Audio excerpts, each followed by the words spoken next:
Salut tout le monde.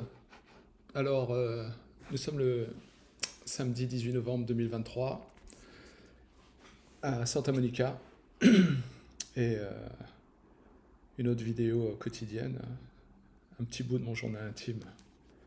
Je pense que j'écris beaucoup plus, ou je dirais je dévoile beaucoup plus en écrit qu'en vidéo. Pour l'instant, je me familiarise avec la caméra et donc avec moi-même. Et, euh, et j'avoue que ces vidéos quotidiennes font du bien, tout doucement. Et je sais pas où ça mène, mais en tout cas j'y vais. Euh, que puis-je dire aujourd'hui? Il est 2h20 de l'après-midi et il fait un temps magnifique en plein mois de novembre. C'est ce que j'aime de, c'est ce que j'aime de la Californie, ce climat, on va dire, imperturbable. Mais en même temps, mon âme et mon cœur sont plutôt orientés vers des régions plutôt nordiques, euh, genre l'Islande, la Norvège ou l'Irlande et la côte est, du côté de la Nouvelle-Angleterre, le Vermont, Massachusetts. Et j'arrive pas à dire Massachusetts, j'ai jamais réussi. Et le Maine, évidemment. Donc, et c'est marrant, ça fait. Depuis que je suis gamin, j'ai j'ai senti que j'étais différent, aussi bien dans mes pensées, mais dans ma manière de ressentir. Et donc, j'ai passé une bonne partie de ma vie à essayer d'être, on va dire, normal et de pouvoir jouir de la vie comme les autres. Euh, les gens que l'on appelle les gens un peu normaux, hein, qui ont une vie bien organisée et que j'envie, on va dire. Et j'ai toujours eu du mal d'avoir une vie bien clean, bien organisée. J'ai toujours surfé sur l'imprévision, sur des questionnements métaphysiques. Et j'avoue que ça a été assez pénible, hein. Et donc on va dire que j'ai passé une bonne partie de ma vie à essayer de me conformer à toutes les normes de la société, à être normal, avoir un job, payer les factures et partir en vacances. Et ça l'a jamais fait pour moi. Et je suis plutôt quelqu'un de l'émerveillement, de l'improvisation. Je suis ému par un milliard de choses. Et, euh, et ces dernières années, j'ai accepté l'idée que, bah voilà, je suis différent et je suis incapable de devenir, comme ce qu'on appelle ici aux États-Unis, un normies.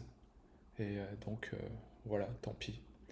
Et c'est marrant, et depuis, bon, il m'arrive des choses hallucinantes.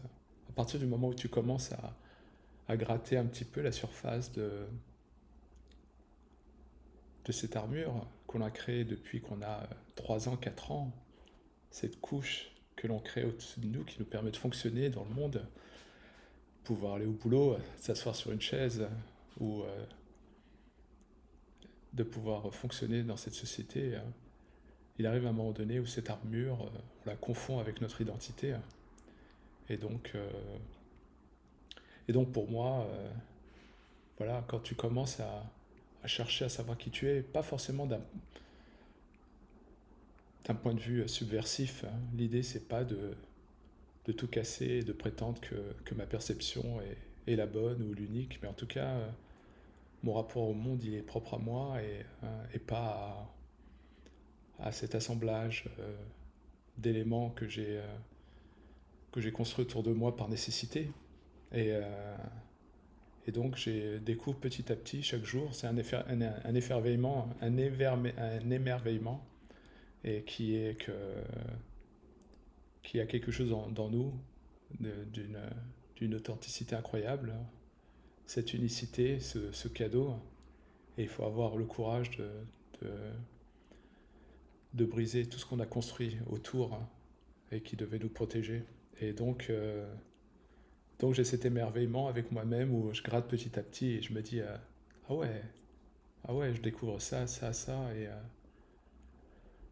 Parce que toutes mes tentatives d'arriver de manière, on va dire, artificielle à une construction de mon être ont échoué. Et donc, au lieu d'essayer de trouver quelque chose qui nous conviendrait, plutôt que peut-être qu'il vaut mieux gratter, creuser, faire un effort et de se familiariser avec soi-même et découvrir qui l'on est. C'est vrai, ça donne l'impression d'être un discours d'adolescent. Ouais, je veux savoir qui je suis, donc je vais foutre le feu. Et je dis pas ça du tout. Je dis au contraire, je suis en pleine gratitude qu'il y a un monde normé, normalisé, cadré, parce que je pense que c'est grâce à ce cadre que l'on peut s'épanouir. Et je réalise les difficultés de créer un monde normé, de normise, parce qu'à la fin, il faut bien quand même que tout le monde ait l'électricité, que ça fonctionne un tant bien que mal, et je trouve ça, et je suis en totale appréciation. Mais me concernant, il y a ce travail, je pense que l'on ne peut pas fuir, qui est de se trouver, de se reconnaître, et aucune, je pense, relation extérieure ne le remplacera. Elle pourra aider. Je pense que quand on rencontre la bonne personne dans sa vie, il peut y avoir cette sorte d'alchimie, cette expérience qui nous permet de savoir qui on est petit à petit. Et surtout, presque autant que de savoir qui on est, c'est d'avoir de la tendresse pour soi-même. De finalement creuser à travers ces couches et à la fin d'arriver plus près de cette lumière qui est en nous et avoir de la tendresse, de l'émerveillement et vivre sa vie au plus près de qui on a été ou de qui on est avant de venir sur cette terre. Et c'est pour ça que ces dernières années, dû aux épreuves essentiellement, j'ai été poussé à aller me découvrir et à révéler cette part ultra authentique en moi. Et c'est étonnant. Et, enfin, j'en reparlerai une autre fois, mais tout ça pour dire que maintenant je comprends mes besoins de solitude, mes besoins réguliers de road trip, mais ces expériences que l'on doit faire de voyage, mais à seul. Ni ami, ni compagne, ni peut-être un chien, mais ce travail, et je l'ai fait plusieurs fois, notamment à travers mes road trips, et en début d'année, je suis parti passer 2 mois dans le Maine, en plein hiver, au mois de février. Il faisait -20, mais rien que le trajet, ça a été une expérience incroyable. J'étais seul dans ma bagnole, avec mon polaire, mon bonnet, et j'ai traversé les États-Unis, et c'est fascinant. Je me demande presque s'il n'y a pas plus d'exotisme entre les États américains qu'il y en a entre les pays européens. Bah voilà. Voilà pour aujourd'hui, les amis. Merci de votre attention et de votre temps. Et je vous dis à demain. À bientôt. Salut.